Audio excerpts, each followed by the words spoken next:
Hello everyone. So in this video I am going to continue the dermatology lecture. So in this I am going to tell you about the rete ridges and the dermal papillae, that what were they. So suppose this one is epidermis and here is the dermis layer. So from the epidermis, the layers which comes below like this projections means they are coming into the dermis side. So when they are coming into the dermis side, so they were known as, so these area, the papillae, the projections which is coming into the dermis were known as the rete ridges. So they were known as rete ridges. Rete ridges. While the projections which is coming from the dermis to the epidermis side means this area, because it is coming from the dermis side to the epidermis side. So this is known as the dermal papillae because they are coming from the dermal side, means derma papillae. They are coming from dermis side. So they were dermal papillae.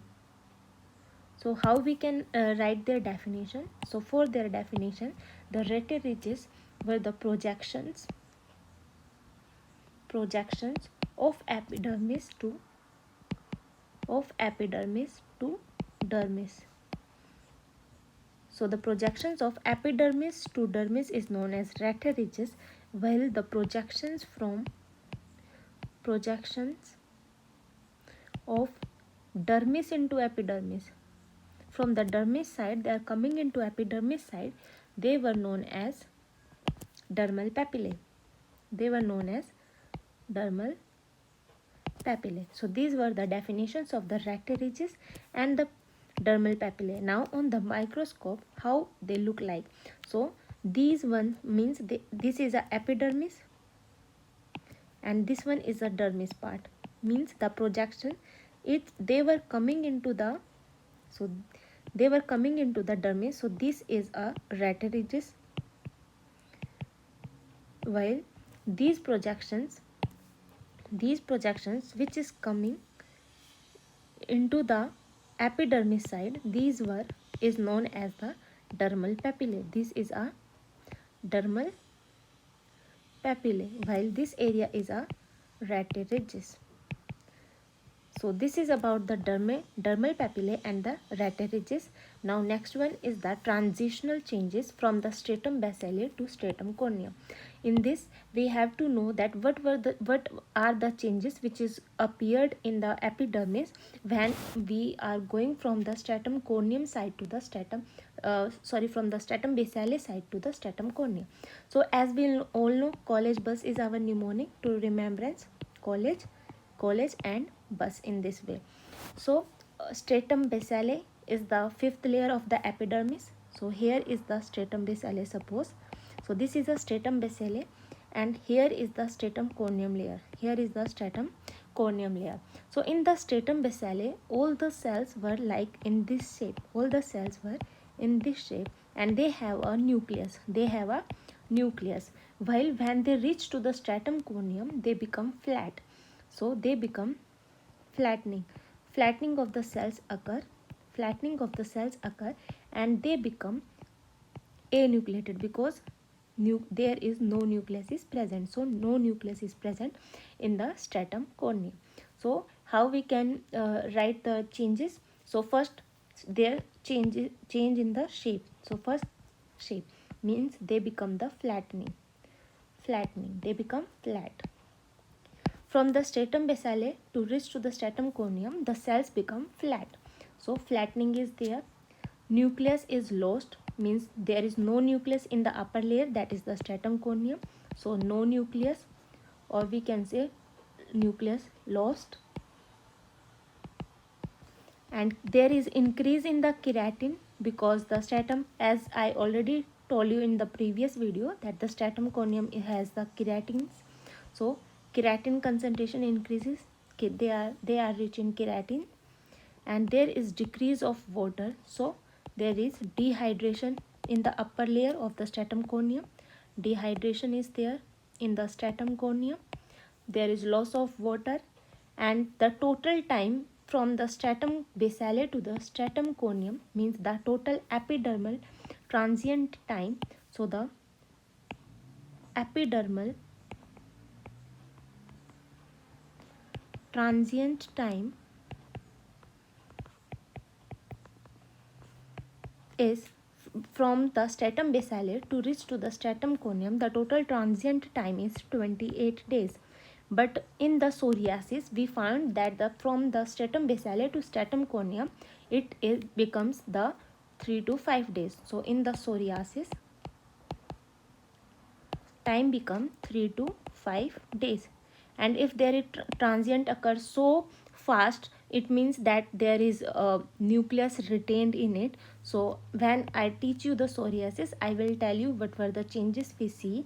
And but here we remember that the in psoriasis the transient time is 3 to 5 days, while the normal transient time, so the normal transient time is 28 days. Normal transient time is 28 days. So these were the transitional changes from the stratum basale to the stratum corneum. After this, we have to learn about the cell of the epidermis. So for the cell of epidermis, we know that in the epidermis, it contains the keratinocytes and non-keratinocytes. Keratinocytes and the non-keratinocytes. So in the keratinocytes contain 95%, while the non-keratinocyte cells were less. The keratinocyte cells originate from ectoderm. So they originate from ectoderm, and the hallmark for keratinocyte is keratin intermediate filaments. Keratin intermediate filaments. So this is the hallmark of keratinocyte. Please remember that the hallmark of keratinocyte is keratin intermediate filaments. Their origin is from the ectoderm. So keratinocytes origin is from ectoderm. Please remember this one. Now the non-keratinocytes, we have the three type of cells which were non-keratinocytes. First cell is Langerhans cells. Second cell is melanocyte, while the third cell is Merkel cell. So let's learn one by one about the Langerhans cell. So as we here see, so this is every image which is black and white is on the electron microscope. So this image is on electron microscope, and this is an image of Langerhans cell histocytosis. So in Langerhans cell histocytosis, so in this what we see, so as we all know the location of Langerhans cell, so please remember from here that the location of Langerhans cell is in the stratum spinosum, which is a thickest layer of the epidermis. So it is a stratum spinosum, and in the embryology we find the bone marrow is the embryology of the Langerhans cell, and in this as we see that there were Burberg granules were present. So in this we see that Burberg granules were seen.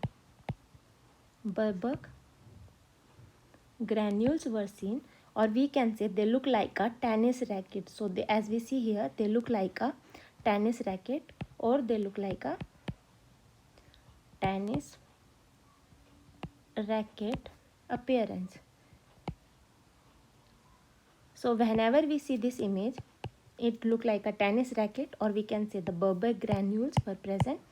And the function of Langerhans cell is, so the function of Langerhans cell is an antigen presenting cell. Antigen presenting cell is the function of Langerhans cell, and the markers of the Langerhans cells were S100, CD1A and CD207. Please remember it. These were the markers of the Langerhans cells: CD207, S100 and CD1A. Please remember these markers for the Langerhans cell: S100, CD1A, CD207. Next, our next cell, melanocyte, because this is an image in which we see this is a melanocyte. So these were the melanocytes. These were the melanocytes, and as we see here that it is present in the basal layer. It is present in the basal layer. Melanocytes were present, as we see here. These were the melanocytes. So for the melanocytes, their location is in the stratum basale, and keratinocytes were present in the stratum spinosum. So please remember that melanocytes were present in the stratum basale. So they were present in the stratum basale. On the embryology, we see the neural crest. Embryology is from neural crest, while from the bone marrow, Langerhans cells were coming. From embryology of Langerhans cell is bone marrow, and the embryology of melanocytes were the neural crest cells, and content is melanosomes. So melanocytes contain the melanosomes, and their function is to produce pigment. And which pigment? As we all know, the name suggests melanocytes means melanin pigment. So function to produce pigment.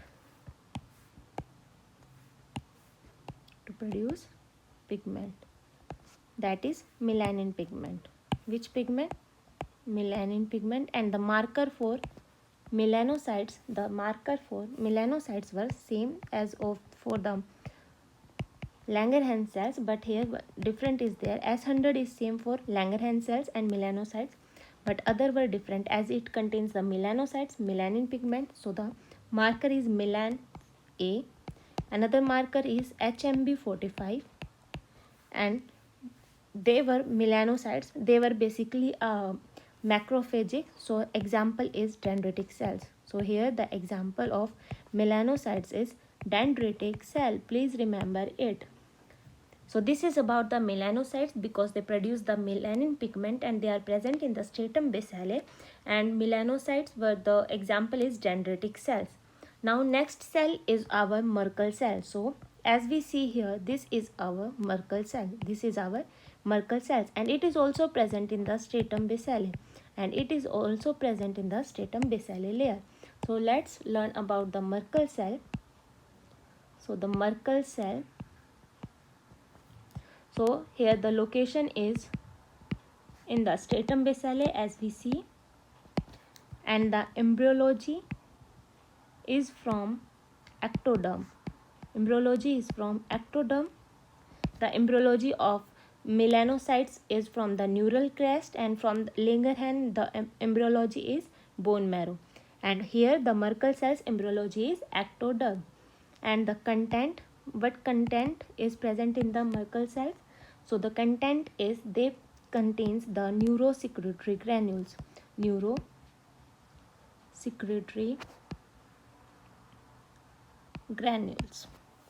And what is their functions? So the function of the Merkel cells were mechanoreceptors. Means they transmit the touch receptor.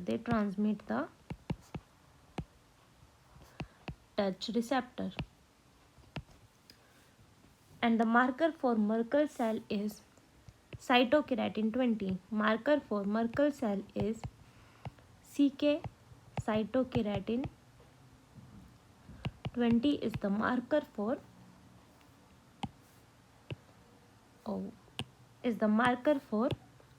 Merkel cells. And in cytokeratin 20 is also marker for the Merkel cell carcinoma.